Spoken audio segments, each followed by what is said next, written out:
Hey guys, this is going to be an update video. I don't really have much going on. I have an exhaust on the way. If you watched my last video I posted last night, where I tinted my windows and I epically failed, I mentioned that I ordered an MA Performance exhaust. And that should be here in about 2 weeks. It's going to look really cool. We'll get rid of the HDMI port, and I got the blue tips, and I think that's going to look really good on the gray. I mentioned this before in my videos, but I am not too crazy about my car color. I don't really like gray. It's just, to me, it's just, I know it's called modern steel metallic or whatever the fuck they call it, but to me it's just gray. I would prefer black or red or silver. I really do like silver. But here are my windows. I didn't really get that great of footage of my window tint, but yeah, I totally messed up. I mean, this is a hack job, man. I murdered it in not a good way. I am gonna get this done, but it's not at the top of my priorities, man. I mean, that looks like a worm. It's a piece of hair. Visual modifications aren't at the top of my list. They're things that I've been doing kind of in between purchasing the performance mods. So right now my priority is getting the exhaust on. I'm gonna do an install video, then a review video, and then I might do a 0 to 60 part 2. And if you're watching this and if you're around the Sacramento area, doesn't really matter what kind of car you have. If you want to get together and film a video, let me know. All right, so like I was just saying, I do read every single comment on my YouTube channel. I mean, I'm not that big where I can't read all the comments. And that's another thing I don't really understand. I'm gonna rant a little bit. A lot of the smaller YouTubers, and I say smaller, I mean less than, I don't know, however many subscribers, less than 50,000 subscribers, I guess. Some of them are a little stuck up, if you haven't noticed. I try not to be like that. I definitely try to respond to every single comment. I try to heart all the comments that are, I mean, likable. I need to turn collision mitigation braking off before this flips out on me for no reason. I know what I'm fucking doing, and I don't want Honda Sensing interfering with my driving. If I hit something, I want it to be my fault. I don't want it to be a machine's fault. But yeah, I mean, I'm super grateful for every single view that I get on my channel, and it means a lot to me. Anyway, what I wanted to talk about today, we have 2 new cars coming this year that I'm very interested in. So one is the 2020 Civic Type R. If you guys don't know, they have released that. It debuted for North America at the Chicago Auto Show last week. I think last Thursday or Friday. It looks amazing. It shares the same front and rear bumper changes that the Sport, that the hatchback did, except the front bumper is actually widened a little bit to let in more air for cooling at the track, which is awesome. I mean, if I do get one, which if I keep doing okay on YouTube, I'll show you guys my analytics too if you guys want to see. If I keep doing like reasonable on YouTube, then I will heavily consider getting the 2020 Type R. That car almost hit them, you see that?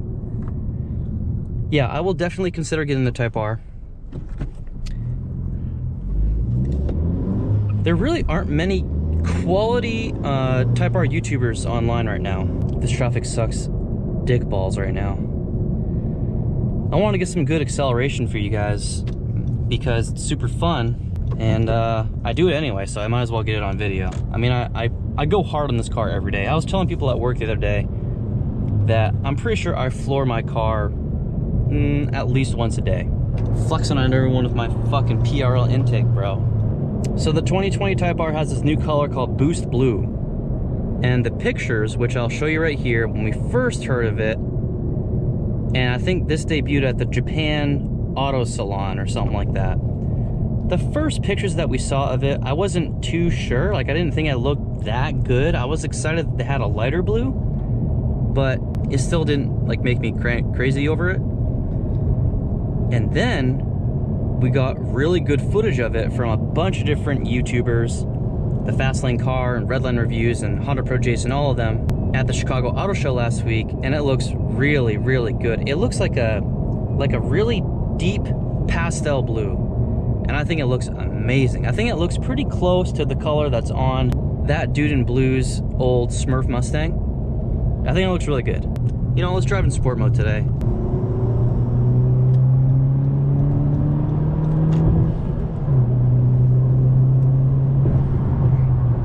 This car is a lot of fun. I like it. I really do like this car. I just miss my 9th gen SI with that K24. I watched some old videos from stuff I put on YouTube about it back in, I don't know, like last October, November. And it just made me miss it so much, man. I miss that car to death. Okay, so here's the deal with the 2020 Type R. If I can get that for MSRP right after it comes out, then I'll get it. And the reason I say right after it comes out is because I did something very right with this car, and I don't really want to like toot my own horn, or well, that's corny. I don't really want to like brag, but I did do something right when I bought this car. I told Vivian, I told my girlfriend, listen, if I get this car, people are going to be searching for it on YouTube, which you guys do. You guys search for this car, you guys want to see what the changes for 2020 are, you want to see how it drives and, you know, the differences. And that's what I'm trying to do. I'm trying to squeeze out as much content as I can that's unique to this car, and also I'm trying to do things that other YouTubers with this car haven't done. There are a couple YouTubers for this car, the 10th gen Civic SI, who have done pretty well. I mean, there's Chris Lopes, who is in Canada. He's done a pretty good job. There's also Tyler Torres, who his YouTube is T Torres something, and he seems to be pretty, I think he might be the biggest one. There's also Fong VLG, which there's him. He doesn't really post too often. And then who else is there? There's Pawin. I'm sorry, dude. I know he followed me on Instagram the other day, and I don't know how to say your name. I would love to meet up with you or something like that. I'd like to meet up with all those guys. That'd be cool. So basically, I'm trying to squeeze out all the other areas of content that you can have with this car before I get rid of it. If I do get rid of it. I mean, I don't know. Maybe dealers are going to be complete assholes with the 2020 Type R, and they're going to start asking for $5,000, $10,000, $15,000 a markup again.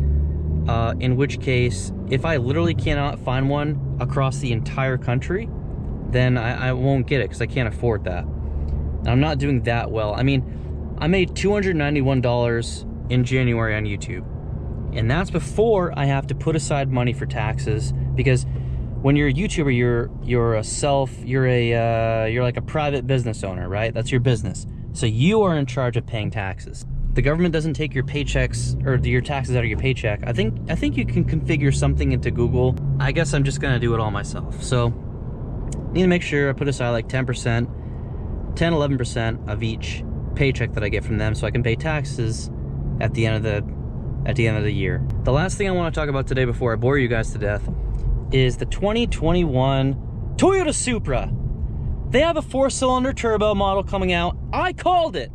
I told Vivian, I told my girlfriend, I said, hey, listen, what I think they're gonna do, and I said this months ago, I said this when the car first came out, before I even got this, I said, I bet you they are going to release a 4-cylinder turbo Supra, and they're gonna price it right around $40,000, give or take a little bit.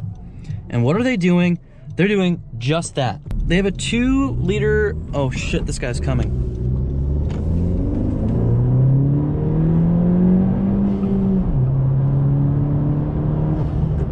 Here's the thing though, if I buy the Type R, that car for sure is going to be a keeper. I will keep that car forever, indefinitely, right? If I get the 4-cylinder Supra, it's making less power than the Civic Type R, and the Type R is less money. So the Supra's gonna be making about, yeah, and if I get the Supra, see, I don't think that's gonna be a keeper. I think that's gonna be like, you know, a hot topic to make content on and stuff like that. If I already had a car that I was for sure about, and, you know, had consistent viewers on YouTube, and I had good mods for it, a good aftermarket, and a good following, and then I could afford to buy a separate car, like a second car like that, then I would get the Supra. But as of right now, I am pretty much like 95% leaning towards buying the 2020 Type R, and then there's like 5% of me that's like, maybe you could get the 2021 Supra in the 4-cylinder version, but someone else is probably going to be on that before me. Tell me what you think about my plan. I really want the 2020 Type R. So I'll show you my next vlog. I'll do a vlog sometime next week. I'm going to start posting for sure twice a week, okay? I know I've been really bad like the past month and a half. I've been posting like once a week, and then I just went 11 days without posting a video. So I'm sorry about that, but I do want to keep you guys updated more. I am really excited to get my exhaust on. I also have some smoked side markers coming in around the same time the exhaust is getting in. Give you guys some acceleration here, pop her in a third, get ready for my race tomorrow. We'll take off from 4,000 RPM.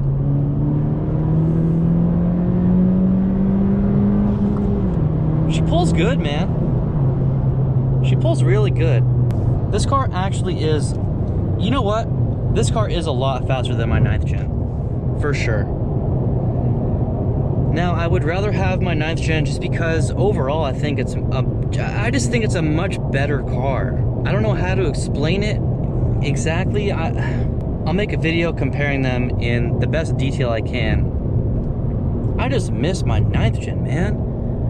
Damn, it's such a sexy looking sedan. I love that car, man. Anyway, guys, I hope you enjoyed my first vlog. Have a nice day.